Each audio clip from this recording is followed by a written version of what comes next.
7 years after I disappeared, my sister found my name on the organ donor registry. She stood in the transplant center, staring at the paperwork in the nurse's hands. Her brows knit as she looked at the photo attached to the file, along with the name I used to go by. "Where is he?" she asked. "He's in hospice on the 12th floor," the nurse answered quietly. "Today is the last day he'll still be conscious. The surgery is scheduled for tomorrow morning." Her expression turned cold as she headed upstairs. The moment she pushed open the door, she saw me sitting on the bed, writing my final letter. Landon. I looked up at her and smiled faintly. "You must have the wrong person, Ms. Bennett. My name is Jay Mercer, not Landon Bennett." She stepped toward the bed, her tone rigid. "Come home. Apologize to Mason, and I'll hire the best specialist in the country for you. That won't be necessary." I didn't even look up again as I signed the last line of the organ donation papers. I didn't do anything wrong. I'm not apologizing to anyone. After a long silence, Sherry Bennett let out a cold laugh. "You really haven't changed. 7 years later, and you're still pretending to be innocent." Her eyes narrowed, scanning me. "You're sick? What kind of illness needs surgery?" I smiled faintly. "Stage 4, glioblastoma, brain cancer." I glanced at the donation papers beside me. I figured my organs would do more good saving people than rotting underground. Something flickered across Sherry's face, but it vanished instantly, replaced by that same icy look. "Cut the act. Do you think playing pathetic is going to make me feel sorry for you?" Her gaze swept over the small hospice room, taking in the peeling walls, the worn folding chair, and the dying flowers by the window. "So life didn't work out after you left home? If you hadn't done those disgusting things back then, maybe you wouldn't have ended up like this." I lowered my eyes to my hands, now so thin, every bone showed clearly beneath the skin. I said nothing. "Landon." She said my old name softer this time, her voice cracking. "Are you really that sick?" I looked at her without blinking. "Why do you care, Ms. Bennett?" "Because I'm your sister." "No." My voice stayed calm. "Your brother died 7 years ago." Her face went pale with anger. "You really hate me that much? After everything that happened?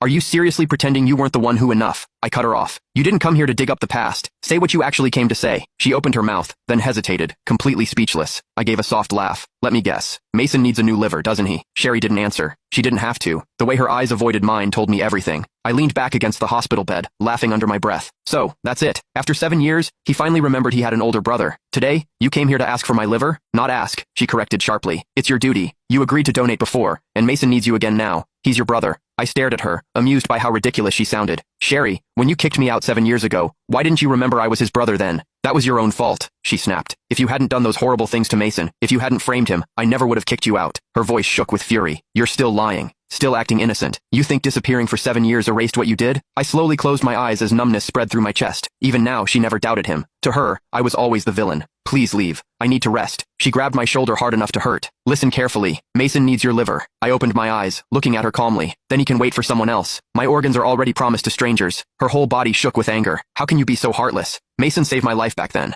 Without him, the Bennett family wouldn't even exist today, and you're nothing but an ungrateful parasite." I didn't answer, only turning my head toward the window. "Landon, let me make this clear," she said coldly as she released me. "If you refuse to save Mason, I won't let you have peace. I'll use every connection and every penny the Bennett family has to keep you alive. You'll spend the rest of your life wishing you were dead." I listened to her threat.